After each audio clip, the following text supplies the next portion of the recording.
Coming up on the program, we're going to drop in some Brussels sprouts in the ground and not in our raised beds. If you're new to our channel, don't forget to hit the subscribe button.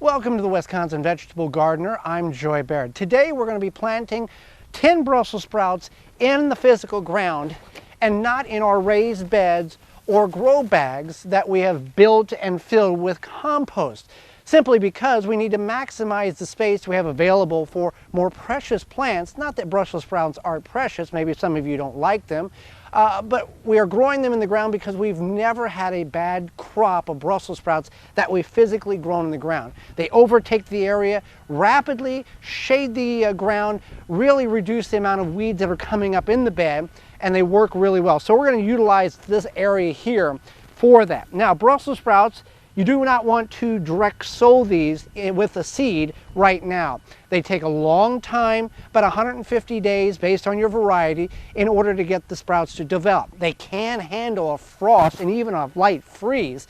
And as we get longer into the season, whenever you begin to see the sprouts begin to form on the node of the leaf, that's when you chop the top off about 6 inches, and that focuses more energy on that sprout development rather than the vertical growth of the plant. So a good tip there. We've got a lot of videos on that.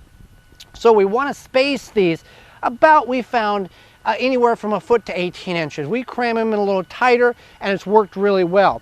So with this, I've got a spot about 3 foot wide and about 8 foot long, something like that.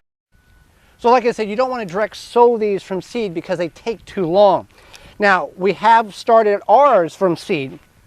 Local garden centers, your independent garden center, they all have Brussels sprouts, and there's several varieties to choose from. We've never found a bad one that we've started from seed or purchased from the garden center. So the first thing we want to do is, we can come off, this is the end of the bed right here, it doesn't really matter.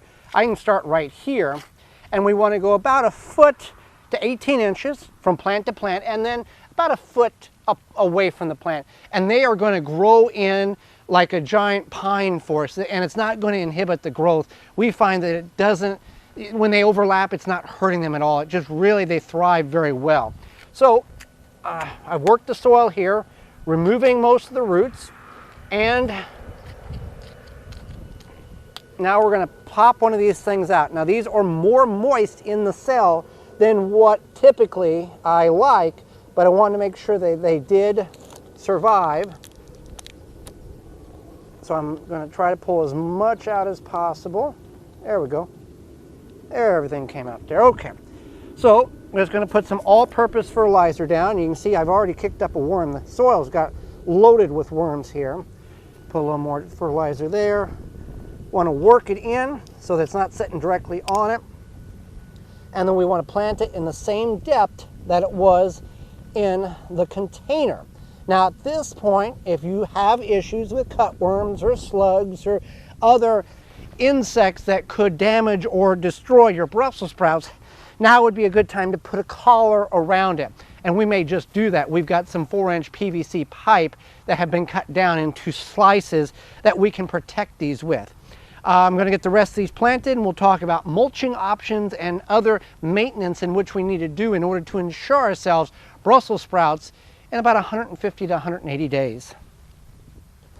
So we've got all 10 planted, and you can see I've got collars around several of them. I've ran out of the PVC pipe, so we'll probably leave those 3 alone and just see what happens. And we've never had an issue before, but just showing you some options in which you may want to exercise for your planting of them. So now mulching, we've got the soil exposed. We want to cover it with some form or fashion. So we've got some pine straw here. Not going to make the soil acidic. It's a nice thick mulch that will do very well to hold moisture in and reduce the weeds that will be coming up.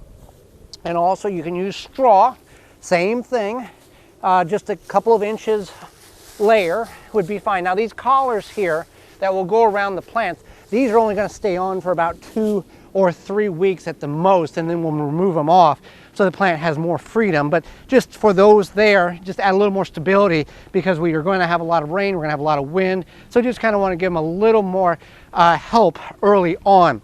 So a couple of inches of mulch, will hold the moisture in very well. And again, as they start to develop, we chop the top off. So Brussels sprouts, you can grow them in a small area. These can be done in a container.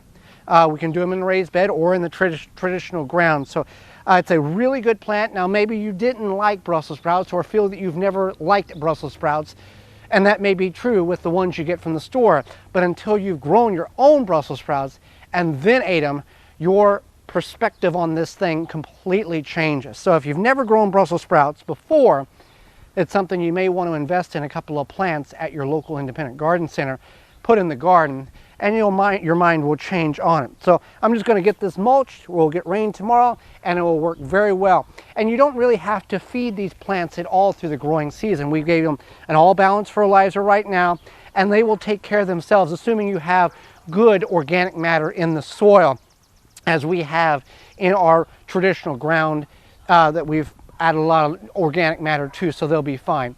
So thanks for watching. Join me again next time. I'm Joy Baird. This has been the Wisconsin Vegetable Gardener. As always, rate, subscribe, and comment. For more information, please visit thewisconsinvegetablegardener.com.